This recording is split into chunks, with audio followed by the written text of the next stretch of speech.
नमस्कार, आप देख रहे हैं टीएनपी न्यूज। मैं हूं आपके साथ निम्मी सिन्हा और आप देख रहे हैं अपना बिहार। पूर्व केंद्रीय मंत्री आरसीपी सिंह के जेडीयू छोड़ने के बाद लगातार कयास लगाए जा रहे थे कि आरसीपी सिंह बीजेपी का दामन थाम लेंगे। धीरे धीरे ये कयास और पुख्ता होते जा रहे हैं। आरसीपी सिंह के बीजेपी में शामिल होने के संकेत बीजेपी भी दिए हैं। वहीं आरसीपी सिंह के नालंदा से लोकसभा का चुनाव लड़ने की तैयारी की भी खबर है। जाहिर है कि मुख्यमंत्री नीतीश कुमार को उनके गृह जिले में आरसीपी सिंह ही चुनौती देने वाले हैं। वहीं महागठबंधन के लिए भी आरसीपी परेशानी पैदा कर सकते हैं। बता दें कि बीजेपी आरसीपी सिंह को नीतीश कुमार के मुकाबले में कुर्मी नेता के रूप में बिहार में उतार सकती है। बिहार में महागठबंधन की सरकार जब से बनी है, बीजेपी उन पर लगातार हमलावर है। सरकार बनने के बाद बीजेपी जहां बिहार में जंगल राज की वापसी बता रही है, वहीं कभी कानून मंत्री को लेकर तो कभी कृषि मंत्री को लेकर लगातार सरकार को घेर रही है। उप मुख्यमंत्री तेजस्वी यादव के साथ उनके सलाहकार और तेज प्रताप यादव के साथ बहनोई शैलेश को तस्वीर में लालू परिवार पर सुशील मोदी लगातार हमले कर रहे हैं। नीतीश सरकार के मंत्री कार्तिकेय कुमार और सुधाकर सिंह के बाद अब सुशील मोदी ने शिक्षा मंत्री चंद्रशेखर को लेकर सरकार पर हमला बोला है। सुशील मोदी ने कहा है कि नए शिक्षा मंत्री चंद्रशेखर यादव किताब नहीं कारतूस के शौकीन हैं। कारतूसों के शौकीन को शिक्षा मंत्री बनाकर छात्रों को क्या संदेश दे रहे हैं नीतीश?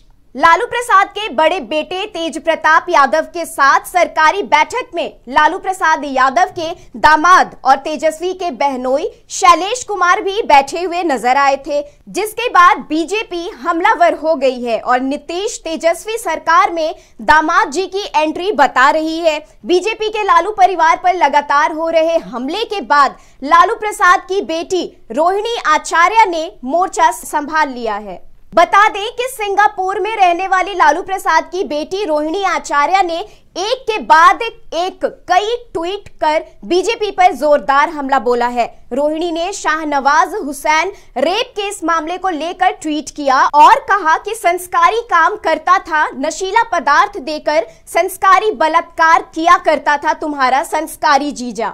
है जवाब या ये भी अब्बा जब्बा डब्बा हो गया। प्रशांत किशोर दरभंगा के मिथिलांचल पहुंचे, जहां उन्होंने जन सुराज के कई कार्यक्रमों में हिस्सा लिया और महागठबंधन की सरकार पर निशाना साधते हुए कहा कि लोकसभा चुनाव तक ये लोग साथ रहे, लेकिन विधानसभा चुनाव से पहले इसमें फेरबदल संभव था। साथ ही कहा कि प्रधानमंत्री नरेंद्र मोदी के राष्ट्रीय राजनीति में आने के बाद बिहार में अस्थिरता राजनीतिक का दौर शुरू हुआ है, जिससे सरकार बदली है। इससे बिहार के विकास पर बुरा असर पड़ा है और विकास की गति धीमी हो गई है। राज्य में भ्रष्टाचार बढ़ा है, शिक्षा और स्वास्थ्य व्यवस्था पहले से बदतर हो गई है। ये जो राजनीतिक अस्थिरता है, मैं उसी अस्थिरता के कड़ी में एक और कदम देख रहा हूँ। इससे बिहार में राजनीतिक स्थिरता लौटने वाली नहीं है। इसीलिए मैंने अभी एक प्रेस कॉन्फ्रेंस में कहा, जिसको मीडिया ने चलाया है, कि मैं ऐसा समझता हूँ कि जो अगला विधानसभा का चुनाव होगा तो आज के महागठबंधन और जो विपक्ष में बीजेपी वाले हैं, इस फॉर्मेशन में नहीं होगा। इसमें अभी बहुत कुछ चेंज होना बाकी है। उसको देखिए, समझिए और फिर देखा जाएगा। लेकिन इतना तो मैं आपको दावे के साथ कह सकता हूँ कि 7 दलों के महागठबंधन और जो सामने से बीजेपी है, उस फॉर्मेशन में अगला विधानसभा चुनाव नहीं होगा।